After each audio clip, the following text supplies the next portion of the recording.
La 32e édition du Salon international Livres rares, initialement prévue en avril, a ouvert ses portes aujourd'hui à Paris. Et parmi les pièces proposées, ces documents inédits sur une relation amoureuse méconnue d'Antoine de Saint-Exupéry.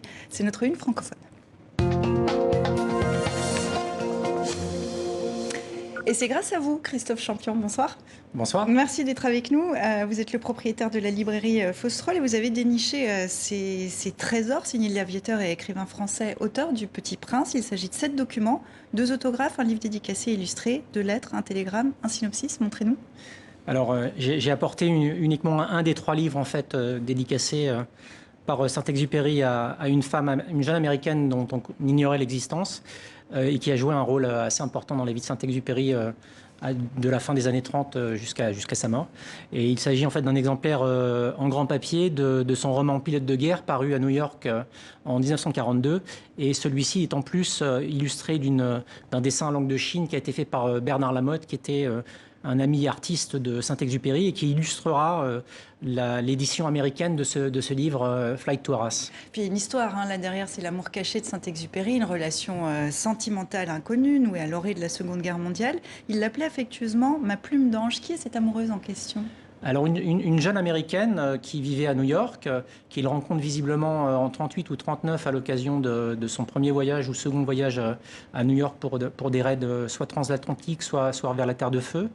Et puis, ils passent visiblement une soirée ensemble et à la suite de ça, il lui offre un livre avec une très très belle dédicace dans laquelle il se remémore en fait cette soirée passée avec elle, d'y avoir bu du whisky ayant une couleur de miel et avoir ramené en fait de cette soirée une plume, donc peut-être tirée du vêtement ou du chapeau de Jane Lawton. C'est de là que vient ce surnom. Elle s'appelle Jane Lawton. Ce qui veut dire, c'est qu'à l'époque, Saint-Exupéry est au sommet de sa gloire. Sur le plan personnel, il est marié à Consuelo de Saint-Exupéry, multiplie les conquêtes.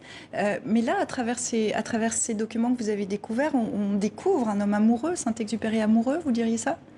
Je dirais qu'on découvre en fait une personne qui a joué un rôle probablement au niveau sentimental sur le plan sentimental avec Saint-Exupéry et qui a joué aussi, à travers le dernier document qui figure dans cet ensemble, un rôle aussi dans la promotion en fait, du travail de Saint-Exupéry, puisque le dernier document qui close cet ensemble est un tapuscrit qui propose un synopsis d'une adaptation au cinéma du Petit Prince pour Walt Disney.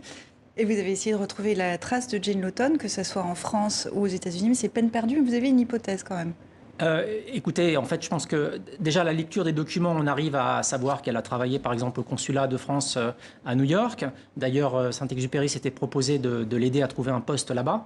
Ensuite, on sait, grâce à certains documents, que, par exemple, en 1942, quand il lui offre ce livre-là, elle est forcément à New York, puisqu'il lui offre à cette période-là. Mais ce que ça dit, c'est que c'est pas une petite histoire ou une tentative de petite histoire. Elle traverse les dernières années de la vie de Saint-Exupéry. Elle est toujours là, en fait. Oui.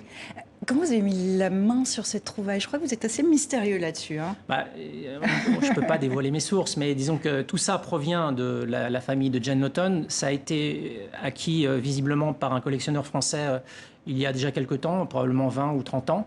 Et ensuite, moi, je récupère ça parce que mon métier est de récupérer les choses précieuses et ensuite de pouvoir les proposer. On respecte le secret des sources. Quand vous avez ça entre les mains, c'est quoi ? C'est une émotion ? On ressent une émotion quand on a ce type de document ? Immédiatement, on se dit qu'on est tombé sur quelque chose d'intéressant. Après, on se documente parce qu'au départ, on ne sait pas bien. Enfin, on sent que c'est intéressant, mais il faut quand même se documenter pour s'en rendre compte vraiment. Et puis après, voilà, on rentre dedans parce que je ne suis pas un spécialiste de Saint-Exupéry, mais je commence à en savoir plus puisque j'y ai consacré du temps. Et vous allez vendre tous ces documents en bloc au Salon du Livre Rare pour 60 000 €. Je ne vous demande pas si c'est un crève-cœur. Christophe Champion, merci d'être venu partager cette découverte sur TV5 Monde. Merci à vous. Merci.